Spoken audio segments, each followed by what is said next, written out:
Hello and welcome to the Pinwheels pregame show. Happy Wednesday. The White Sox finally won a game after 21 straight losses. The losing streak is over. Love to see it. Got my Devin Hester shirt on. Congratulations to him for making the Hall of Fame. You can get yourself a shirt. This is from Obvious Shirts, another great company. Go support them too. But homage up in the top. Get yourself a shirt. Celebrate the occasion. The White Sox are back, baby. Not really, but still a lot that happened in White Sox land this week that I do want to talk about. So let's get right into it. We'll start with this streak. Obviously, that was the biggest news of the week. And the White Sox were kind of making national headlines there for a little bit.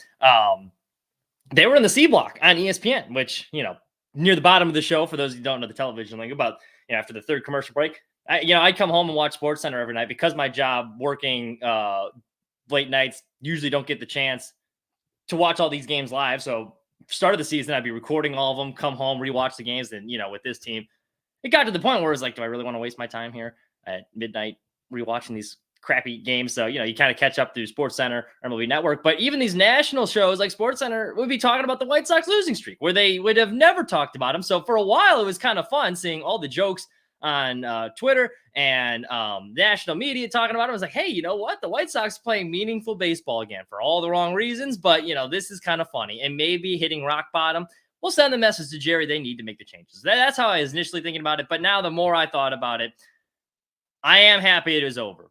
Because at the end of the day, I would still rather watch my team win than lose. As a White Sox fan, I would still rather see them be good than not. I can't help it. I was very happy that they finally ended that, especially for the sake of the players. That's number one. Number two is the White Sox fans already get enough shit as it is. And a lot of it deservedly so. You get the attendance jokes. We are the little brother in Chicago to the Cubs. It's true. We've accepted it at this point. It is what it is.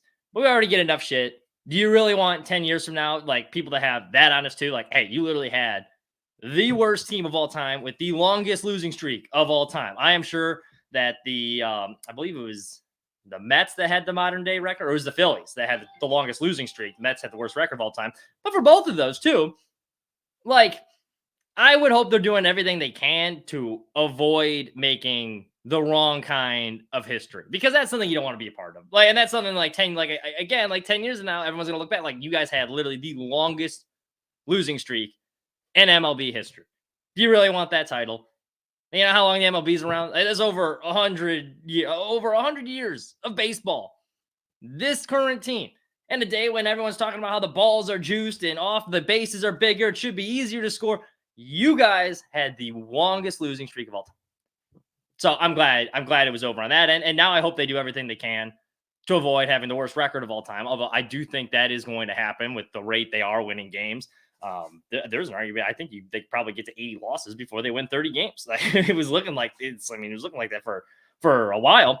In the schedule, not very easy coming up. After Oakland, we got the Cubs, who are fighting for their playoff lives. I believe we got Boston too after that in Boston. So it's not getting any easier. It's definitely going to be tough sledding moving forward. But Jerry Reinsdorf, he is a baseball historian. He does claim that he loves baseball. His actions would say otherwise, but he does say he loves baseball. If he's such a baseball historian, does he really want to be the guy that had the worst team of all time? I would hope not. Now, a big reason this team is so bad, the roster's obviously horrible, but Pedro Grifol, he's getting a lot of flack. There's a lot of reports that he could have been fired as soon as Monday. A lot of people were speculating that. Jesse Rogers was on foul territory. They asked him, do you think he's going to last Monday? He said no. Ken Rosenthal also reported that, hey, it's looking like he might get fired. So apparently those reports were because he had a secret meeting with Jerry. Well, maybe not so secret anymore. They let it out. But Jerry, Reinsdorf, Chris Getz, Pedro Grifol, they had a meeting. Whatever Pedro said during that meeting apparently saved his job, because they trotted him back out there, and then he proceeded to kiss Jerry Reinsdorf's ass. And it was so frustrating listening to his comments, because he's talking about how Jerry, he really cares about the fan base. He's a winner. He's a winner. You got the Bulls championships. What's he done since? I would argue they're just as poorly run, if not worse. I don't know about worse than the White Sox, but they're just as poorly run. They stumbled in to I mean, those 90s teams were built well by Jared Krause. But after that, you stumbled, you lucked into D Rose with the first overall pick, which may or may not have been rigged by the NBA. I'm just going to call it as it is. But you stumbled in that, and you had a little bit of success there. But really, both of these organizations, it goes back to Jerry. So he's the biggest reason. So that was a crock of shit. All these White Sox fans know it. It's disingenuous. But he's just doing what anyone would do. Like when you get your dream job and he's trying to hold on to that job, he's kissing the boss's ass. So not surprised to say the least by how he's acting. But, you see those comments and it's like, really, Pedro? I mean, are you really going to be that shallow? Is this how you want to go down with no self-respect? Because it's not if he's going to get fired. It is when he is going to get fired. Is this really how you want to go out? And part of me does feel a little bit bad for Pedro because he does have he's been in baseball for over a decade working. He wore a variety of different hats in the Royals organization. Did get a World Series ring over there. It was a minor role, but he still was a coach. Got a World Series. He worked his way up, did all the right things, finally gets his dream job, gifted with this horribly constructed roster. Now, a lot of this is on him, too. He's not been a great manager. But, things just haven't gone his way. And now he's close to probably after this stint. Let's be honest. Is he ever going to get another MLB manager opportunity again? I don't think so. I don't see how any other organization could watch this disaster of a stint and say, yeah, I would give this guy another shot. He's done after this. So part of me does feel a little bit bad for him. Now, that doesn't mean he's be fired. But, I mean, it's hard not to feel bad for the guy. And I understand why he's kissing Jerry's ass. Now, that was still, it was still pathetic. But, I mean, I get it. He's flailing. He's looking for a life raft. He's hanging on for dear life. So, he's trying to do what he's got to do. But man, it's tough. He had a quote after last night's loss too. Made me chuckle. He's like, man, winning's great. Winning after losing 21 straight is even better. It's like, really? Did you think about what you just said then? After losing 21 straight? Good God, man. Oh man, it's pathetic. Now, I want to get back to Pedro in a second, but I think it's important that we do not let Chris Getz off the hook. Like Pedro is going to be, he'll be the pound of flesh, for lack of a better word, that they're going to fire to appease the fan base at some point. And it's just a matter of when. And we'll talk about that in a sec. But Chris Getz is still to blame a lot for this roster. He talked about how he wanted to improve this defense, how he hated this team. They were so bad. We got to get these free agent pitchers over here. Does any free agent pitcher, you watch this train wreck, do you think this team is any closer to winning a World Series at this point in the season since he took over from last year? Like, ask yourself that. Does it feel like we are any closer? Because it really doesn't. It feels like we're kind of in the same spot. And it's also Jerry's fault. Obviously, if people are going to blame him, the White Sox way is going to continue as long as he's at the helm. The only way it's going to change is if he sells the team. Because they're lazy. They didn't want to go through a proper job interview process. They didn't bother anyone outside of the organization doing the typical White Sox bullshit. Let's just hire the guy who is the farm director for a farm system that wasn't ranked all that high. We'll make him the general manager despite him having no general manager experience. And you know what? It really showed during that trade deadline because they had a lot of assets to trade. They were in a great seat there with Fetty. That was an arm that a lot of these mid-market teams could afford. And they got a very underwhelming return. The Cardinals fleeced him in that deal. That was like a bad poker player where everyone knew his hand and he was like grinning through. It was like when Kim Kardashian was wearing the reflective glasses so everyone could see her cards. That's what happened with Chris Getz. That was a total rookie GM trade deadline. Now, the jury's still out if Vargas and all these guys are going to pan out that we got back, but one of them is going to be out for the year. He's hurt. When we were doing a prospect breakdown last week, forgot to mention that. The one guy that we got from the Dodgers, he's not even going to play the rest of the year. Like, what the hell are we doing? So it doesn't feel like we're any closer. And then Jerry's out there saying the reason we hired Chris Getz is because I owe it to the fans to turn this thing around quick. No, really what they wanted to do was a rebuild because that's the cheapest way to try and get them contending. And you can dangle the carrot in front of fans like hope. Oh, we got all these prospects. No one's falling for that shit again, but that's what they wanted to do, but they just didn't want to go out and say it. So we're going to hire Chris Getz to make it get closer. He deserves just as much blame, if not more, than Pedro, because he assembled this dog shit roster. And I knew they were going to be bad this year, but this bad, worst baseball team of all time, you deserve some blame too. The stink is on your hands. Do not let him off scot-free. Now back to Pedro. What I'm worried about, kind of going back to this whole thing with how they hired Getz, is that by hiring Pedro, it's going to justify the fact that hey, We went outside the organization to make this hire. It didn't work. Because before they hired Pedro, the last manager that they hired that was from outside of the organization or had no prior connection to the organization was Jerry Manuel back in 1998. After that was Ozzie Guillen, who that turned out well. We'll give credit where credit's due. Robin Ventura, that was a disaster, former player. Then we had Rick Renteria, bench coach for the year beforehand. Tony La Russa they brought back. That didn't work out either. Like they had this hire of like getting all these guys that have ties to the organization, former ties to the organization. Well, the organization's not run all that well. Why do you want these guys back on the helm? It's a continuous cycle. Well, I was excited, and I'll be the first to admit, and I was wrong about this take, but when Pedro was first hired, I loved the hire. I was very excited because he was touted as, hey, first off, it was breaking the cycle of hiring all these guys that had previously been associated with the organization. So I was like, okay, that's already a step in the right direction. He was touted as this great communicator who could connect with everyone in the clubhouse. He did a variety of different roles in Kansas City. Salvador Perez raved about the work that he did with him to help him out. Jorge Soler talked about who he really helped him hitting-wise. I was like, okay, I kind of like this. And then he first got out of here and he was visiting hospitals and talking firefighters and stuff. Like, okay, like he gets it. He's talking, he's great, going out to the community. He seems like a good guy. His press conference, hey, we're going to prepare every day to kick everyone's ass. We're going to embrace analytics. We're going to be playing fast. And not the type of analytics Tony La Russa was using in the past where we would inexplicably walk a guy in 3-1 count, like actual analytics that make sense. I'm like, okay, I can get behind this guy. It became very apparent in the first month of April of that season that, yeah, he was in way over his head. He had no idea what he was doing. The great communicator thing was obviously bullshit because if you listen to him talk to the media, does that look like someone that you would want to go out and play hard for every day? No, probably not. Probably not. So I was wrong about all that. But I am worried now that because this has been such a disaster that they will not, they're going to be hesitant to be like, hey, we're not going to go outside the organization again because look how it panned out with Pedro. That's just how the White Sox think. So I wouldn't be, so I am a little concerned that we're going to get back into that continuous cycle. As much as I love Ozzie and thought he was great in his first stint, bringing him back would not be good. Like, do you remember how poorly that stint went? Now, he would be better than Pedro, but that is a very low bar to set. The standard at some point should be a little bit higher. Ozzie being the manager, bringing him back is not going to solve anything. Would he be better than Pedro? Yes.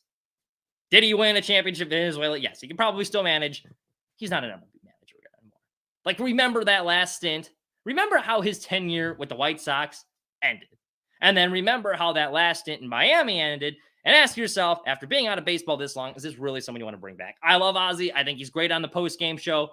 Keep him there. The rumors about AJ, too.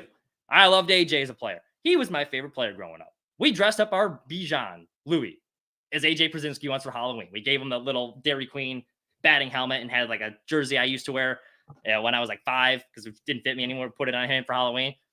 I loved AJ Przinsky. He would not be a good manager either. No managerial experience. It wouldn't work.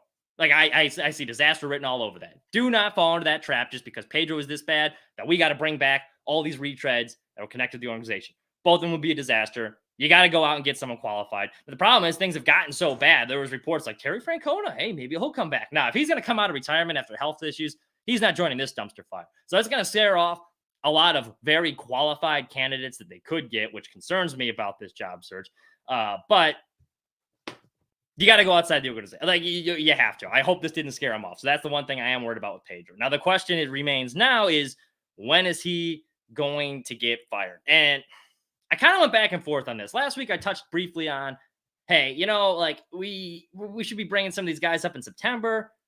Edgar Caro is tearing it up in AAA. It would be kind of nice to get him up here, give the offense a shot in the arm. But at the same time, it's like, well, do I really want Pedro's fingerprints all over these prospects in their first taste of MLB action? And the answer is probably no. But then at the same time, I kind of went back and it's like, well, no, he should be the one responsible for this entire season. Like, I don't want them to put, they put in someone else. Like, is it really going to change anything?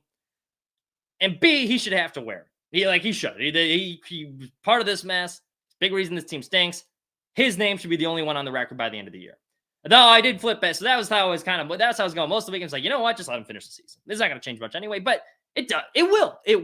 Because you're setting the example that the status quo is okay. The way we've been going things, like we're not holding people accountable. We have low standards, is what you were saying by keeping him. And again, you're going to be tarnishing a lot of these prospects you're trying to bring up by letting him manage them. Because has anyone on this team gotten any better since he's taken over? Like, ask yourself, like, really. Like, Corey Lee's gotten a little bit better, but at the numbers at the plate, like, a lot of people forget because they stopped watching in April after they saw how bad this team was, and he got off to a hot start, but his offensive numbers have been really bad. I think he could be a backup catcher for the White Sox moving forward. His defense has improved exponentially, and the offense has gotten better, but that's just because the offense was so bad in 2023. So offensively, he's still not great. Robert looked like he's regressed from last year. Crochet has improved, but I'm not giving Pedro any credit with that. I credit more Brian Bannister and all them, and Pedro just Crochet putting in a lot of work during his rehab. But like, really, like, none of these guys and none of these young players, like, they don't look like they've gotten any better. Not position players anyway. So you have to send a message. They won't, because they're probably cheap, which is insane to me. If that's their argument, we want to save the couple $1,000s it would take to buy him out when you paid millions to get Eloy off the roster, not play for you anymore. The same thing with Kopech. You had to eat some money in that too. And you're not going to pay Pedro to fuck off. I mean, really? It's frustrating. It's frustrating to watch. Let's talk a little bit of positives. Kai Busch did make his MLB debut.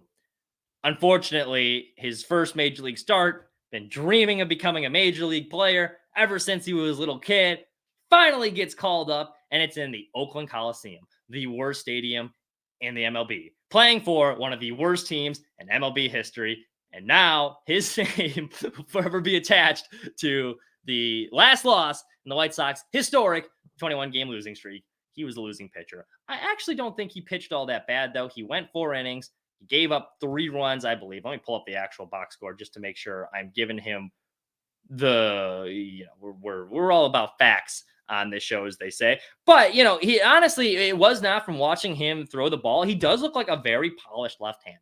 I thought that, some of the stuff was there. Now, he doesn't have this overpowering strikeout type stuff, but he did look very polished. The biggest thing was he was not locating his pitches. He really struggled with command. I think some of that might have just been nerves because it was the first start, because that was actually something they credited him with in the past. I've heard like scouts reading about him that he's actually he's usually pretty good with command. Now, he did have an injury early in 2023, I think, and they said he kind of regressed a bit after that. But he's a 3-pitch pitcher. He's got a fastball, changeup, slider. Got a couple strikeouts with that slider. One of them was looking.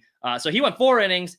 He gave up only 2 hits, 3 runs, all of them earned. But the big kicker was the 5 walks. And he did not throw many strikes either. Yeah, I mean, that goes hand in hand with the 5 walks, but only 45 of his 84 pitches were strikes. So, I'd be sitting that's not all that great.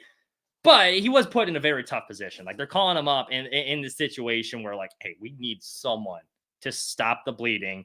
Oakland has been a virtual house of horrors. You're going to get no run support. So that's the other thing with a lot of these pitchers where it's tough is they don't have any run support. So there's not a whole lot of margin for error.